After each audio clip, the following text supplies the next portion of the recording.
Rocío, voy a hablar sobre la reforma monetaria de Medinaceli, no sobre el personaje, sino sobre las políticas que se llevaron a cabo y el impacto que tuvo sobre una institución de la que hemos estado hablando durante el Congreso, que es la venalidad. En concreto, me voy a centrar en la venalidad de oficios locales.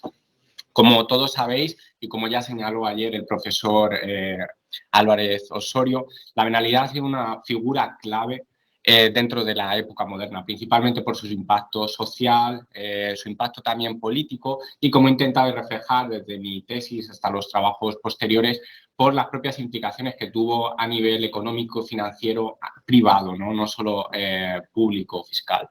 El origen, ya lo sabéis de sobra, se data en la Baja Edad Media y tiene, al igual que ocurre en Francia, un periodo de expansión muy grande en los siglos XVI y XVII. Sin embargo, ya en el siglo XVIII se produce su ocaso y es abolido. Primero, en un primer intenta ser abolido en 1822 por el gobierno liberal, pero es definitivamente abolido con la Ley de Ayuntamientos en 1835. Las causas, hasta donde llega mi conocimiento, de dicha pérdida de importancia, de dicho caso, no han sido estudiadas en profundidad, aunque en una gran cantidad de trabajos sí que se señalan estas hipótesis que aquí señalo y que suelen ser aceptadas generalmente. Por un lado, la pérdida de poder político de las ciudades, recuerdo, estoy hablando de venalidad de oficios locales, que se produce esta pérdida de poder político entre segunda mitad del 17 y el 18. Segundo, la mejora en la situación financiera de la corona con Felipe V en adelante, ya que una vez que mejora la situación, supuestamente los arbitrios extraordinarios no serían tan necesarios. Y por último tenemos la expansión de la venalidad en América, donde hay una economía mucho más floreciente en el siglo XVIII y la extensión a otra serie de oficios que no son los locales, como por ejemplo los militares. Sin embargo, en esta presentación voy a proponer una alternativa a las anteriores que no tiene por qué ser, no intento restar importancia, pero sí intentar complementarlas de otra manera. Esta alternativa se basaría en el impacto que tiene la estabilización monetaria producida con la reforma en los precios de los oficios y cómo estos pierden gran parte de su atractivo como inversión a raíz de la misma. Para poder entender primero por qué esto se produce, es necesario que tengamos claro, uno, cómo los oficios se acaban convirtiendo en inversiones, algo que realmente no ha sido estudiado en el caso de Castilla, al menos hasta hace muy poco, y segundo, cuál es su relación con otros activos de la época como los juros y muy en particular con la inflación, que todos conocéis, la subida general de precios. Entonces, empecemos con esta primera parte antes de ir a los efectos particulares. Como sabéis, el siglo XVI para Castilla es un siglo de expansión económica y en paralelo a dicha expansión se produce un gran desarrollo financiero. Un ejemplo perfecto de dicho desarrollo son dos activos particulares. Por un lado, el Real de A8, que era era la más importante de las monedas de plata de la corona, y por otro lado los juros, que eran simplemente títulos de deuda pública, como actualmente las letras del Tesoro o las obligaciones del Estado, con la única diferencia de que eran perpetuos o indefinidos, es decir, que no se solían repagar el principal, sino que se daban intereses de manera anual. A estos dos activos hay que tener claro que son dos activos refugio o dos activos seguros claves no solo para Castilla, sino para toda Europa en la Edad Moderna. Y para esto lo que quiero explicar primero, que seguramente no conozcan ustedes cuál es la definición concreta, aunque hayan oído el término activo seguro, quiero intentar explicar qué significa esto. Un activo seguro, según su definición oficial, sería un activo que puede usarse para realizar transacciones sin miedo a sufrir selección adversa. Sé que ahora mismo oímos esto y decimos, ¿qué está diciendo? Bueno, es algo muy sencillo. Se trata de activos que todo el mundo sabe que al comprarlos apenas tiene riesgo de sufrir una pérdida. Vamos a poner un ejemplo. Yo ahora mismo puedo invertir y puedo comprar, por ejemplo, acciones. Cuando compro las acciones sé que hay una posibilidad de que yo pierda, quizás no todo el dinero, pero al menos sí una parte. Por estas acciones, lógicamente, voy a reclamar un rendimiento alto, a lo mejor un 10, un 20%. Sin embargo, también tengo la opción de comprar deuda pública. Posiblemente por esta deuda pública me conformaría si simplemente me da un rendimiento del 2 o el 3%. Esa diferencia en el rendimiento que yo exijo, ¿a qué se debe? A que con las acciones sé que hay una probabilidad más alta o más baja de tener una pérdida, mientras que con la deuda pública estoy prácticamente seguro que voy a recibir el dinero que he invertido. La deuda pública es un activo seguro. Eso es lo único que significa. Tenemos que tener en cuenta que en la actualidad los activos seguros son altamente importantes por determinadas razones que ahora no puedo explicar por tema de tiempo, pero en la edad moderna posiblemente serían mucho más importantes. ¿Por qué?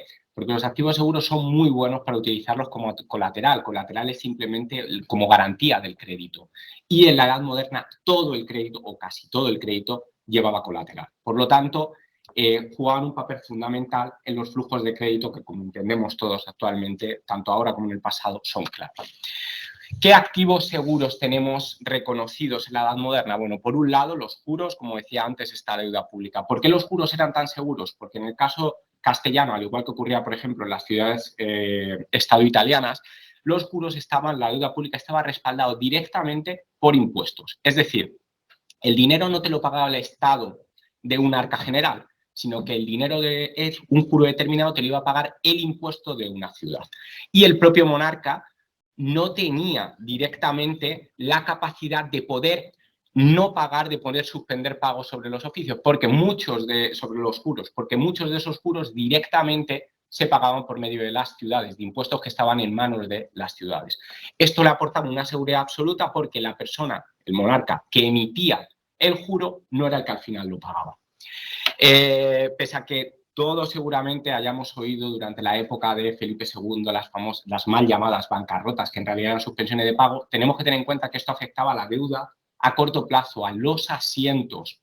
Nunca afectó a los juros, al menos hasta finales de siglo. ¿Qué ocurre?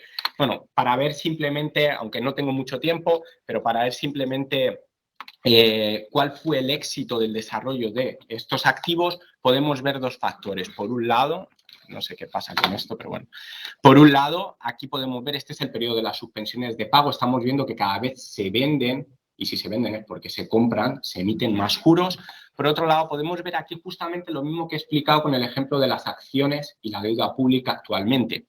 La línea gris continua es los rendimientos que daba la deuda global europea calculada por Smeltzer, en una tesis maravillosa defendida en Harvard hace 2 años, mientras que la línea discontinua era el rendimiento, los intereses que pagaba la deuda pública castellana. ¿Qué estamos viendo aquí? Que en los años 60, justamente donde se producen las 2 primeras suspensiones de pago, la deuda media, el rendimiento medio que daba la deuda europea estaba pagando un 5% más que lo que pagaba la deuda castellana. ¿Por qué era esto? Porque la deuda castellana era más segura que la deuda europea. Si no, no habrían los inversores, que no solo eran castellanos, también, por ejemplo, eran genoveses o florentinos, admitido un rendimiento menor.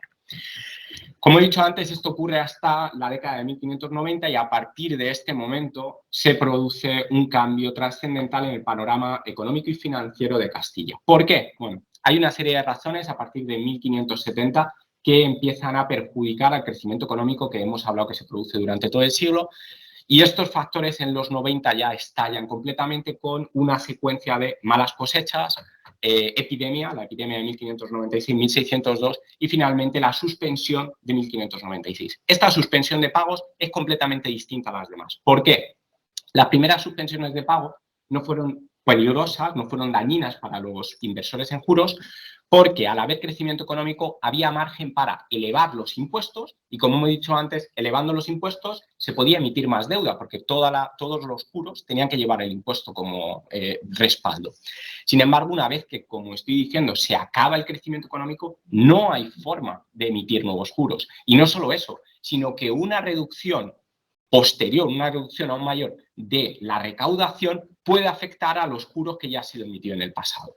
Entonces, en este momento, la única posibilidad que habrían tenido los Habsburgo, que habría tenido en este momento Felipe II, habría sido empezar a reducir gastos, pero no hace falta que os explique que esto era una incapacidad permanente para todos los Habsburgo. Entonces, la situación idílica que tenían los juros hasta este momento desaparece y toda su seguridad se esfuma.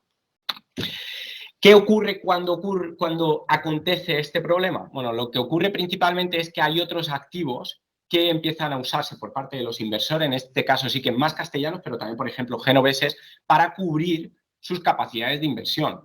Estos activos son principalmente la plata, bueno, las monedas de metales preciosos, pero en Castilla principalmente era la plata, el oro representaba una fracción muy pequeña.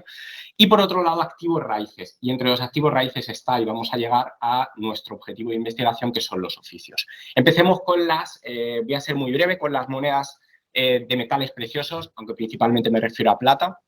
El sistema monetario castellano que se establece, se fija, se define en 1497 por los Reyes Católicos.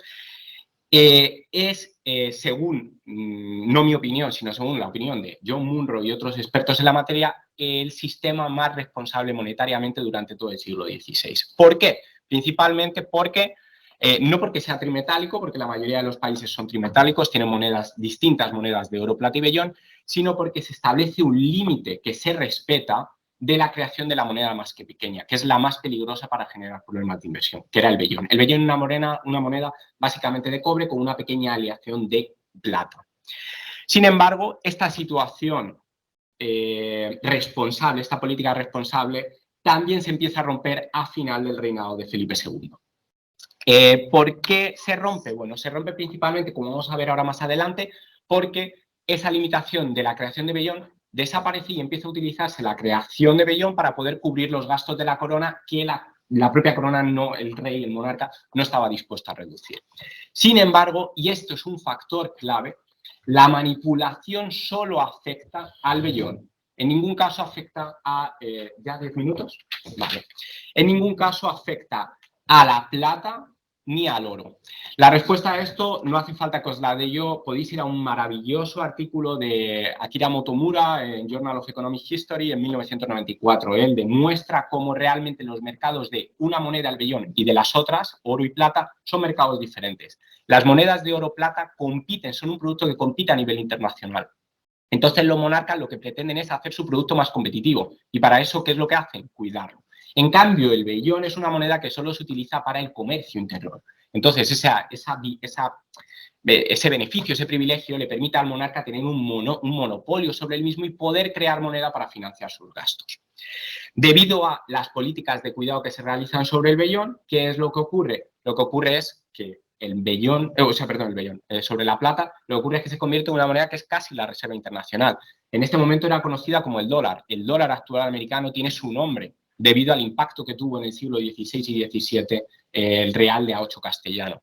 Y por dar una cifra que es absolutamente aplastante, la estimación, aunque bueno, siempre estas estimaciones hay que tener cuidado, es que el 50% de las exportaciones de metales preciosos, de monedas, hacia Asia en el siglo XVII estaba compuesto el 50% de monedas castellanas ensayadas en Castilla. Cuidado, no estoy hablando de monedas ensayadas en la corona de los Habsburgo, no, en Castilla únicamente, la mitad de toda Europa, ¿vale? De todas las monedas europeas. Y ahora ya por último pasamos a la última parte de esta introducción, que es cómo los oficios acaban convirtiéndose en lo que fue los puros durante el 16 y en lo que es la plata durante todo el periodo, es decir, en un activo seguro, un activo que la gente sabe que puede invertir en él con seguridad. Bueno, las razones principales son dos. Una, se produce un proceso de definición de los derechos de propiedad de los oficios. Aquí voy muy rápido porque no me puedo detener. Tiene distintas etapas. Algunas de ellas fueron en realidad un retroceso, pero nos quedamos con 3 puntos. Primer punto, introducción de la norma canónica Resignatio in Favore, que es la que produce la patrimonialización de los oficios. Lo que permite es a la gente, al propietario de un oficio, al tenedor, seleccionar quién es su sucesor y esto permite vender el oficio o darlo en herencia a la persona que elijas. Segundo punto clave, y este es más difícil de encontrar, tendrías que ir a priori a mi tesis, aunque hay algún pequeño comentario por encima en la obra de Antonio Domínguez Ortiz, y es la institucionalización de ese mercado. La corona, para obtener rentas, lo que hace es empezar a un mercado que era a priori prohibido, que era cobrar por esas ventas de oficios, a institucionalizarlo. Ella misma vende los propios oficios y la misma corona también vende facultades que eliminan las restricciones sobre ese mercado ilícito de oficios.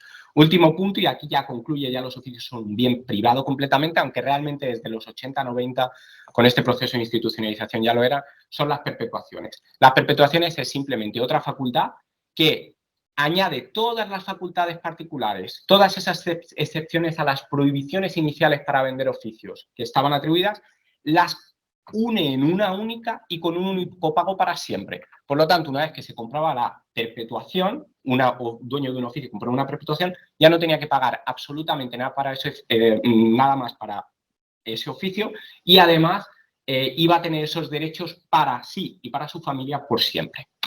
Sin embargo, esto explica que los oficios se convierten en un activo privado, pero no que tengan que ser un activo seguro. ¿Qué es lo que explica que se convirtiese en un activo seguro? Principalmente estas características. Uno, la mayoría de las características de los oficios eran de dominio público. Cuando una persona compraba una regiduría, sabía lo que estaba comprando. Primero porque estaba establecido, explicitado en el propio título, pero también porque al fin y al cabo los regidores eran personajes públicos que más o menos se conocía dentro de la propia ciudad lo que hacían. Segundo punto, los rendimientos que obtenían eran absolutamente estables. ¿Por qué? Porque a través del estudio de 315 casos de arrendamientos de oficios, solo uno de los 315 da un rendimiento distinto al 5%, que era el máximo sobre el que se podía cobrar. Es decir, la persona que lo cobraba sabía que si lo alquilaba obtenía un 5%. Tercer punto, no se depreciaban. Esto es clave. Un ejemplo muy tonto, pero todo el mundo sabe que cuando se compra un coche a los 2-3 años ha perdido valor. Sin embargo, un oficio era como una licencia, era como una patente. Daba igual que el oficio tuviese 1 año o 3. El oficio seguía siendo el mismo, no se había degradado.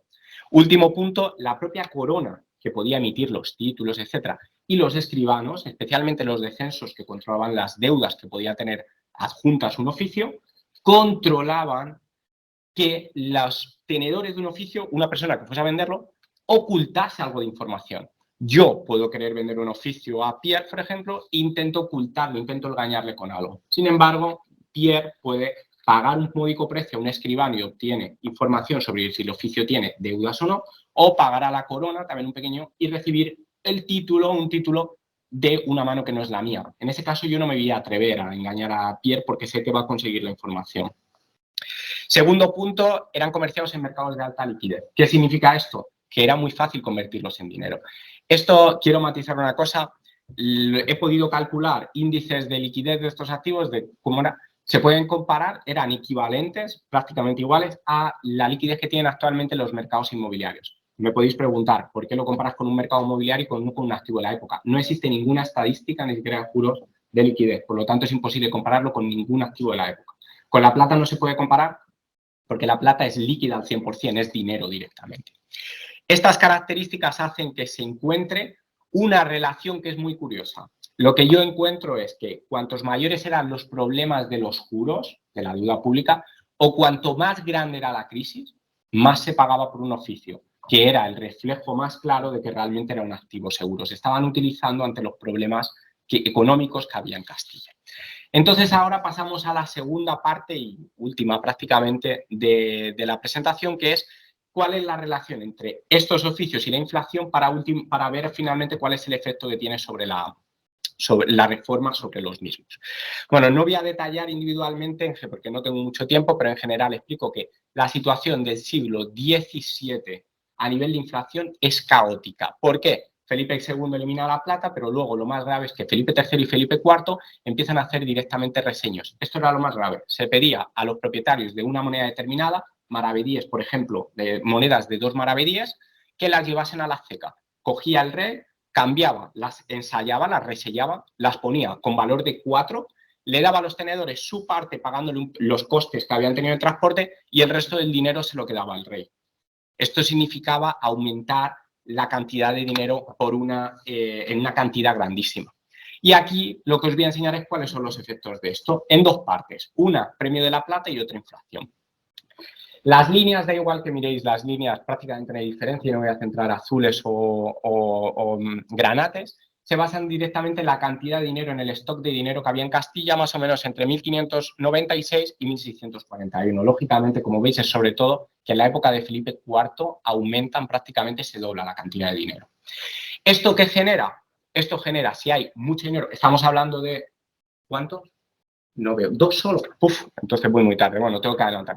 Esto genera que la gente empieza a atesorar muchísima plata. ¿Por qué? Como hay mucha inflación en el vellón, pretenden protegerse comprando plata que aumentará de valor. Y eso genera, lógicamente, que se pague más por la plata. Eso es el premio de la plata, la línea negra. Simplemente para comparar, pero paso porque no tengo tiempo, lo que vemos es que hay durante todo el siglo XVI una estabilidad total, línea roja en precios de la plata, pero de repente todo empieza a cambiar a partir del XVII.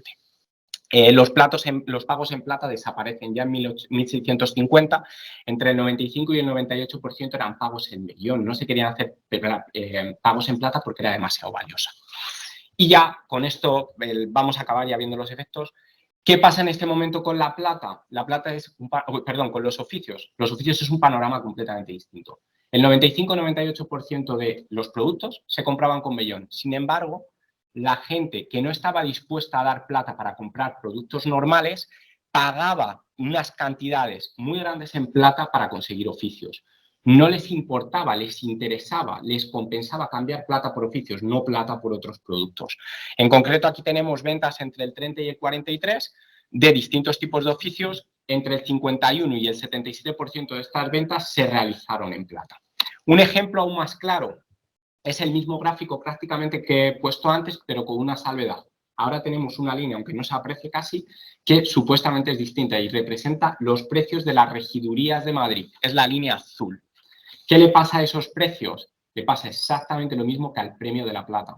Es decir, lo que está explicando el premio de la plata, el precio de la plata, que es que la gente los está atesorando para cubrirse de la inflación, está explicando lo mismo en el caso de los oficios. Y ya con esto voy a acabar, no sé, ya tengo que estar casi en el tiempo. Aquí en este momento, después de esta situación caótica de que estamos llegando a valores del premio de la plata de más del 200%, en la estimación más conservadora, lo que decide Medinaceli es ponerle fin. En concreto, se buscan tres objetivos que son realmente complementarios. Uno, acabar con la inflación del vellón. Dos, terminar con el premio de la plata. Si se consigue uno, se consigue el otro. Y luego un tercero que es complementario, pero no es el mismo, que es que la plata vuelva a circular. Para esto, ¿qué se hace? Aquí tenemos las medidas, pero las salto. Básicamente, se reduce el valor del vellón porque ya tiene menos valor y se aumenta el valor de la plata. ¿Qué es lo que ocurre con esto? Bueno, pues lo que ocurre es, primero, que se frena concretamente la inflación, y esto lo veíamos porque es esta caída aquí, y desaparece el premio de la plata, pero la plata no llega a circular. ¿Por qué? Porque aún en este momento el valor de la plata atesorada en pasta era superior al de circulación. Entonces, por eso, Oropesa, en este caso, no Medinaceli, decide hacer la última medida aquí no sale, perdón, aquí está en este punto, en 1866, que es aumentar el valor de la plata, que hasta ese momento no se había hecho, solo se había reducido el del vellón. Con esto se consigue que vuelva a circular. Y ya acabo y concluyo. ¿Qué ocurre tras esto y durante todo el largo siglo XVIII con los oficios? Pues vamos a ver, aquí son oficios de Nueva Castilla, Madrid, Cuenca y Guadalajara. Vemos un impacto grandísimo, una caída muy grande aquí, que aquí parece más pequeña, pero está pasando en Guadalajara de 25.000 a 15.000. El precio de los oficios con la reforma lo vemos también en los oficios de Castilla del norte de Castilla, Burgos, Ávila y Valladolid, y lo vemos muy claramente con los oficios del sur de Andalucía, Córdoba, Granada, Cádiz y Sevilla. Vemos una caída grandísima justamente con el momento en el que se realiza la reforma. Lógicamente, al igual que cae la plata, porque ya el vellón no vale tan poco, también cae el precio de los oficios. Ahora, aunque quizás ya lo habéis visto, porque en realidad voy a mostrar exactamente lo mismo gráfico, pero haciendo un zoom simplemente en el siglo XVIII, ¿qué pasa si miramos los oficios? Si seguimos las explicaciones que dan el resto de mayoría de autores de una decadencia por distintas razones, deberíamos esperar de ¿qué? Una caída paulatina y generalizada. Pero cuando vamos, esto es lo que ocurre en los de Nueva Castilla. Sí que hay una caída en Cuenca, ¿vale? Pero en Madrid no hay ninguna caída. Y tampoco encontramos una caída, la naranja más o menos se mantiene esta medida. Hay caídas y subidas, pero en general se mantienen en Guadalajara. Esto es lo que pasa en el norte, Ávila y Salamanca. En Salamanca no se aprecia ninguna caída y tampoco. Ávila hay una caída al principio, pero luego una subida. Y acabamos con lo que ocurre en Andalucía. Tampoco. Entonces, y ya con esto acabo, y perdón si me he pasado un poco.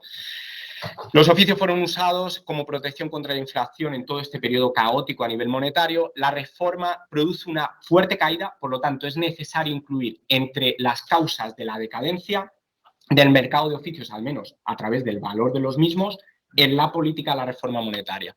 Tras estas fuertes caídas en el periodo de la reforma, los precios se mantienen estables. Por lo tanto, quizás habría que reformular determinadas teorías que se han dado por aceptadas y no, a lo mejor no son falsas, no hay que rechazarlas, pero quizás matizarlas y explicar mejor algo que pueda coincidir, que pueda explicar esa estabilización durante todo el siglo XVIII hasta que se suprime el sistema. Muchas gracias.